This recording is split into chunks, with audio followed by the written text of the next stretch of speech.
नमस्कार दोस्तों, आज मैं आपको नवरात्रि व्रत में सुनी जाने वाली गणेश भगवान की कहानी सुनाने जा रही हूँ। प्रेम से बोलिए गणेश भगवान की जय हो, दुर्गा माता की जय हो।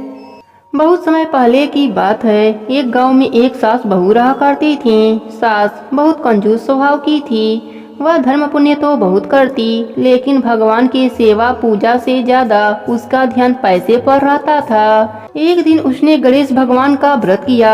सारे परिवार और पड़ोसियों को खाने का निमंत्रण दिया। उसने सोचा कि अगर मैं ब्राह्मण भोज करा दूं तो उद्यापन भी हो जाएगा, पर अगर कोई पेटू ब्राह्मण आ गया तो उसे भोजन कराने में बहुत खर्चा हो जाएगा।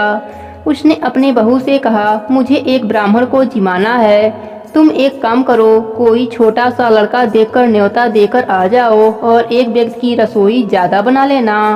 बहू घर से बाहर गई। कुछ दूर पर ब्राह्मण के लड़के गेम खेल रहे थे।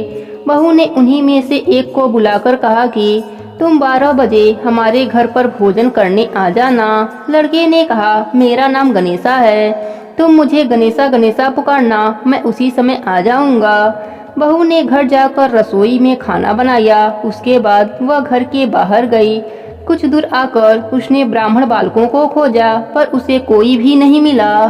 फिर बहू को बालक का कहा याद आया और उसने गणेशा गणेशा पुकारा। तब अचानक से वह बालक बहू के सामने आ गया। बहू उसे घर लेकर आई और कहा, ब्राह्मण देवता, आप हाथ मुंह धो लो। फिर बहू ने सुंदर थाली में भोजन सजाकर उस बालक के सामने रख दिया। सास छोटे से ब्राह्मण को देख बड़ी खुश हो रही थी। साथ ही मन में सोच रही थी कि बड़े ही कम खर्च में ब्राह्मण भोजन हो जाएगा। उस बालक ने पूरा भोजन समाप्त कर दिया। फिर और भोजन लाने को कहा। वह खाता ही जा रहा था, उठने का नाम ही नहीं लिया। धीरे धीरे वह बालक पूरे घर और मेहमानों का भोजन चट कर गया। सास बहू को मन ही मन कोस रही थी कि कैसे को न्योता दिया, पर अब क्या किया जा सकता था। भोजन करने के बाद उस लड़के ने दक्षिणा में चांदी का सिक्का मांगा। यह बात सुनकर बहू का बुरा हाल होने लगा। उसके पास चांदी का सिक्का नहीं था। बहू सास के पास सिक्का मांगने आई। सास ने उसे 2-4 बातें सुनाकर चांदी का सिक्का यह सोचकर दिया कि अगर दक्षिणा नहीं देंगे तो ब्राह्मण भोज का पुण्य हमें नहीं प्राप्त होगा। बहू ने ब्राह्मण बालक के पांव पूजे और सिक्का देकर उसे विदा किया। जैसे ही वह बालक विदा हुआ, तब सास बहू ने मुड़कर घर के भीतर देखा।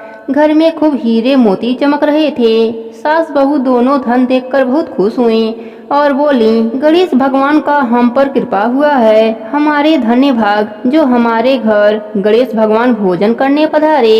हे गणेश जी महाराज, जैसे आपने सास और बहू पर कृपा करी, वैसे ही अपने सभी भक्तों पर अपनी कृपा बनाए रखना। सबके व्रत को पूर्ण करना, सबका घर अन्य धन से भर देना। प्रेम से बोले गणेश भगवान की जय हो, दुर्गा माता की जय हो।